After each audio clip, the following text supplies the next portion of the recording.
The Tao of Self-Confidence, Episode 313. Welcome to the Tao of Self-Confidence, where I share stories of amazing women who have discovered their inner journey to self-confidence. Visit our website at thetaoofselfconfidence.com. Your inner journey to self-confidence awaits. Well, hello friend. Welcome to the Tao of Self-Confidence, where I share stories of amazing women who have discovered their inner journey to self-confidence. I'm your host today, Sheena Yap Chan, and today I have a phenomenal lady on the show today.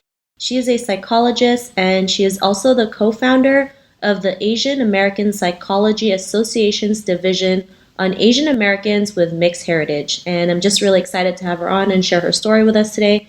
So without further ado, I'm going to introduce you to Alicia Del Prado. Alicia, how are you today? Maybe you can fill in a little bit more about yourself to our listeners.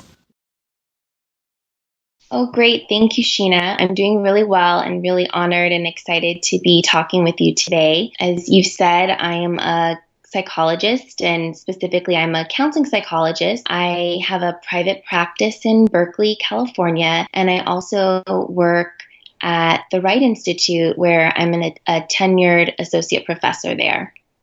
Awesome. Well, thanks for sharing that, Alicia. And what's your cultural background?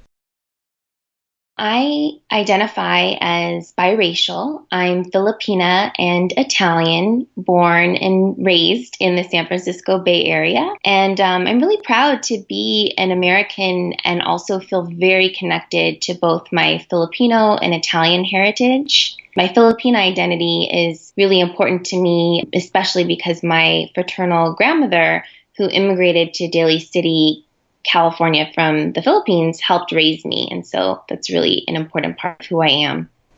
Awesome. Well, thanks for sharing that, Alicia. And it's great because I'm currently in the Philippines, and I love this country. I mean, everything that it has to offer, and I think we always have to remember where we came from, whether it's our home country, our heritage, our culture. So it's something to always celebrate. So thanks for sharing that. And what's your favorite self-confidence quote?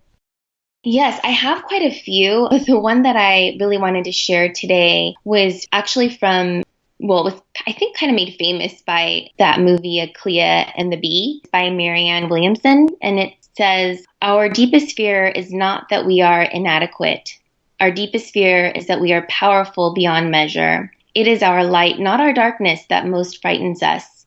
We ask ourselves, who am I to be brilliant, gorgeous, talented, fabulous? Actually, who are you not to be? Your playing small does not serve the world." Thanks for sharing that. And, that's a favorite quote, especially I love that part, like when you said your playing small doesn't serve the world, which is so true, right? So many women out there, especially women of Asian, descent, like they always feel like they're not worthy enough or they're not capable of going out there and doing the things that they love. And this is, one of the reasons why I created this, to show them what's possible, to show them that there's just women out there just like me and you who just go out there and do it regardless of, we get scared too. I mean, like if people think we're nuts and stuff, but we just go ahead anyways. So, I really love that quote that you mentioned. And, what was, in your own words, how would you define self-confidence? It's interesting because with the word self-confidence, it has the emphasis of singular entity or an individual. And I think that's an important part of it. But I also think there's a collective part of self-confidence that I think does connect to a lot of collectivist cultures and a lot of Asian cultures as well. So for me, self-confidence means being comfortable with myself, strengths and flaws, beauty marks and blemishes. I think it takes a lot of courage to embrace one's own whole self. And when you're able to do that for yourself, I think the world notices, which I think connects to the self-confidence quote that we were just talking about too. And I think for myself, a really important part of me is my personal history, but also my familial history. So I think that, as you were talking about being proud, I think that being proud of my past is crucial to being confident in the present. And I hope for other people that can be true too. Awesome. And I love your definition. And it's so true. I think a lot of women feel like, they can only show their strengths, right? And never show weakness. Because if like you show weakness, it's like something's wrong with you. But it's all a part of us. And it's actually, sometimes our weaknesses can actually help us, can actually be in our favor. It's happened to me tons of times. And we just tend to forget, like, being you is strengths and flaws, even if there's like a pimple on your face. It's okay. You know, Yeah. we all go through it, and it's just Mhm. it makes us, you know, who we are, and it brings that authenticity out. So, you know, Totally. Literal pimples and then also the metaphorical ones too. yeah, I totally agree. And, you know, Alicia, what was your life like before your discovery of self-confidence? Well, as a young girl, I was pretty self-confident and self-assured. And then I think, which is common for a lot of young women and girls around like the age 12, 13, that's when I started to experience more self-doubt. I think it was partly connected to having some falling outs with some friends that were really important to me at that time in my life, and felt just really alone and rejected and started doubting myself more. And that was really painful, similar to I think what you were saying about what do you kind of learn from those things. And so, that was part of my adolescence. Thanks for sharing that. And I think it's something that we all go through, especially at that age. It's like, you know, your body changes, you hit puberty, you know, you start discovering things that you never knew, you know, existed, and things start to pop out. You know, it's just like this whole new stage in your Yeah. life. And, you know, especially when we have friends, you know, who start telling you, oh, you shouldn't do this or do that, or don't look this way. It's like, then we start, Right. you know, start getting afraid of like what other people might think of us. And it's all part of the process. But, you know, for you, what was that time in your life when you realized that, you know, you could take that self-doubt away or kind of lessen it? Or, you know, what was that aha moment where your confidence just like, you know, kind of just like went through the roof? Yeah, I mean, I think it took quite a while. I mean, I think that just, through education, through school, like high school and college, I feel like I had kind of like little moments that helped me kind of, I guess, lean into my own power as a woman. But I think the one that really stands out was actually in my early 20s, where I had a really, really bad breakup. I was with that boyfriend for like almost a decade, and then found out that he was cheating on me. And to add to the drama, he also was going to be a dad with one of the people that he cheated with. And so it was really, at the time, felt like it was like this crazy alternative universe and nightmare. And so it was really painful. And I felt like there was like literally a big hole the size of like a pizza in my body at the time when I found out.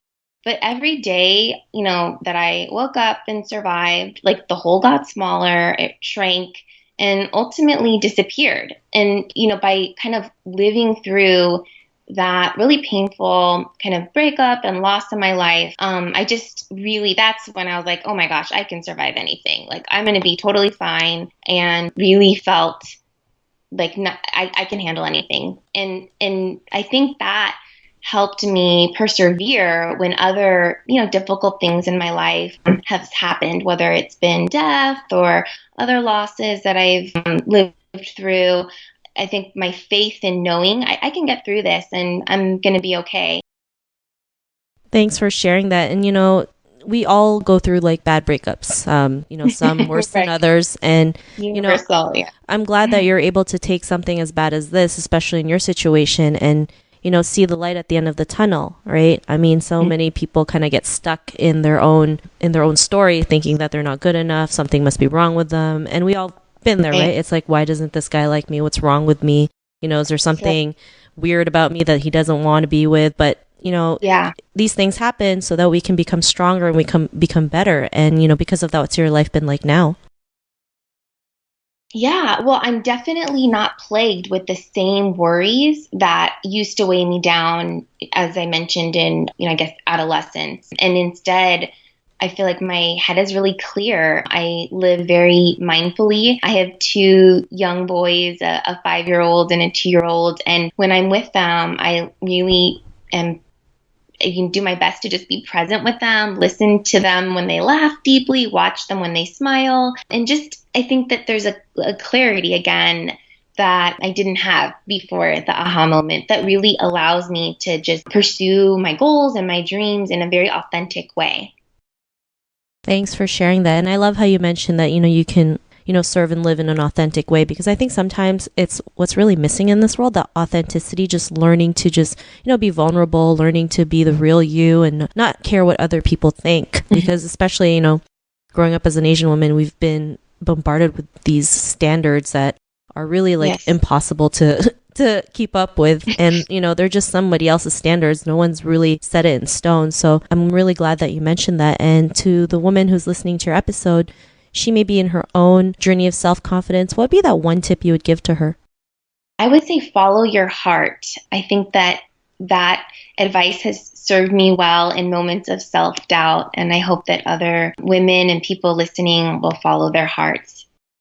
That's a great tip. And I always believe that follow your heart, right? I mean, sometimes our head gets us into these like crazy, analysis paralysis where we don't end up doing anything. Yeah. But Yes. but when you know something feels right, you just go ahead and dive in, even if you have no clue what you're doing, even though if you don't know where it's going to go, it's going to lead you to that right path. So thanks for sharing that great tip. And if our listeners wanted to get to know a little bit more about you and what you do, is there any links or social media profiles we can connect with? Definitely. I have website www.drdelprado.com, and you can also find me on Twitter and on LinkedIn. Thanks for sharing that. And to our listeners, if you want to connect with Alicia, you can also head on over to the taoofselfconfidence.com and search for Alicia's name. Her show notes will pop up along with everything else we talked about. And I just want to thank Alicia for taking the time to share her story with us on self-confidence. So thank you so much. Thank you so much, Sheena. It's really a pleasure to talk to you. Not at all. It's an honor to have you on the show and share your story. So to our listeners, be on the lookout for another new episode of another amazing woman's journey to self-confidence, and we'll talk to you soon. Bye for now. Bye. Thank you for tuning in to another amazing episode of the Tao of Self-Confidence.